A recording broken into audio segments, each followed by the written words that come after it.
Kyle Busch always has something in his back pocket. A top qualifier all year long. 7 times he's been the fastest qualifier, and he just might have put up a lap like he did at Chicago, where everybody goes like, well, that's it for us. We're not going to start first on Sunday. The mindset for this weekend was as it is every other weekend. Just come out here, do our jobs, execute, and make sure that we hit on all 8 cylinders, and I felt like we did that this weekend, and we were able to show that in our practice speeds and our qualifying speeds. Kyle Busch, once again, is going to start first on Sunday. Getting the pole, especially here at Loudon, is just huge. There's such an advantage to the first pit stall, having that clean exit all day, and really giving your guys a chance to get the car out first without having to work too hard. This is race number 2 of 3 in round 1. They've got to race not only aggressively, but smart. Otherwise, this first round is going to be very short for them. Kyle Busch gets a great start. He will lead the field, including Kyle Larson, into turn 1. I think there were a couple unknowns. Just the track temperature and the heat of the day was certainly way hotter here than it typically is in September. With the hotter temperatures, we seem to run better in the July races here for the 18 car. Kyle Busch is already starting the lapping cars parade. He's made short work of Cody Ware and Jeffrey Earnhardt. First stage of the race was really on edge for us. You know, our car wasn't great. We got out there a ways and kind of led early, but then those guys kind of ran us down and showed their long run speed and their longevity that they had. Kyle Busch gets a little out of the groove. That's going to open up the door. Here comes the 78 on the bottom. Truex, the new leader of... And you can give stage 1 to Martin Truex Jr. Kyle Larson will finish second in stage 1. Kyle Busch third. I need a lot of help here, man.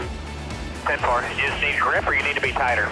I need grip, but I definitely need to be tighter. I just need to last longer. Started the race just a little bit off on balance. I probably overdid the race changes just a touch for the track conditions. You know, we were able to come in the pit stop after the first stage, get those tires off, make some air pressure adjustments, some chassis adjustments, and went back after it after that. Martin Truex Jr., as the green flag waves, gets out of there in a hurry, but now drawing up to his inside, it's Kyle Busch. Being able to hang with the 78 in that second stage gave us a lot of confidence, and being able to show that we have the speed that he has. And there were a couple moments there where I tried to make a pass, but it was so late in the game that our car was getting a little bit tight there on that long run, so I was just kind of biding my time and just trying not to hurt the tires too much. It's Truex, 2 laps to go in stage number 2. Trouble off turn 2. We got a car sideways. That one's spinning on the bottom. He's mid-track. He's up. Keep coming on the wall. Come on the wall. Okay, come on through. There's enough room there, right? Woo! By an inch. We were heading for a second place finish in that second stage, and you know, was going to focus on what adjustments we needed to get going on after that. But coming off turn 2, there was just a cloud of smoke. I mean, there was just smoke everywhere. You couldn't see anything. That will give the stage 2 win to Kyle Busch, who sees the green, checkered, and the yellow flag right now. See if Martin has any damage. Yeah, he definitely got his left rear quarter panel. Man, that was bizarre, huh? Yeah, it was weird. Kyle Busch gets a great restart. Don't let that damn 77 sneak up on us here. Busch stretches it out to about 2 car lengths. I feel like we're behind in an adjustment. Whatever we did on the last one didn't really do anything. 10-4. The track seemed like it was changing bigger in magnitude than the changes we were making. I think we need to free it back up. I think we overstepped what was going on with the tires. Sure, we'll get a couple more cautions. Despite all the tire wear of Kyle Busch, he is running some of his fastest laps today, and he is absolutely flying. Number 5 stopped up top at 4. Still stopped. Yellow, yellow, yellow. 5, 4, 3, 2, 1 right here. We're going. That's 2 tires out there. Well, look at this. The 2-tire stop. Martin Truex Jr. wins the race off pit road. Kyle Busch was second. I had some concern with the 78 with 2, just whether or not I was going to be able to get the lead. You would think 4 tires would prevail over 2 tires, but for as good as they are, sometimes it doesn't always work that way.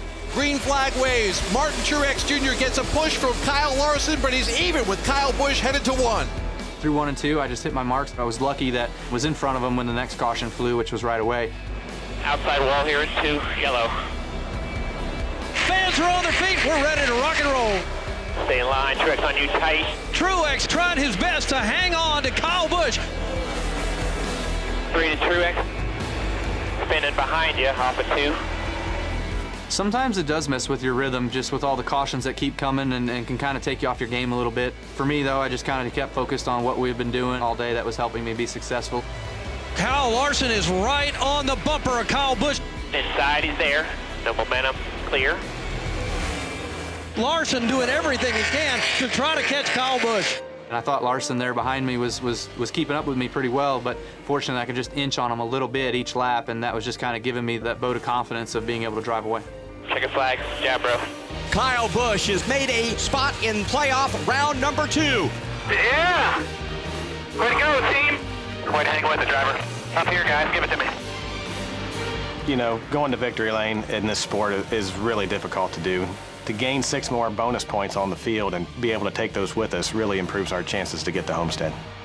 If we would have been in front of the 78, maybe we would have been in that crash, who knows, but overall it was good for us to be able to give our M&M's Caramel team a shot in the arm with going to victory lane here in a chase race.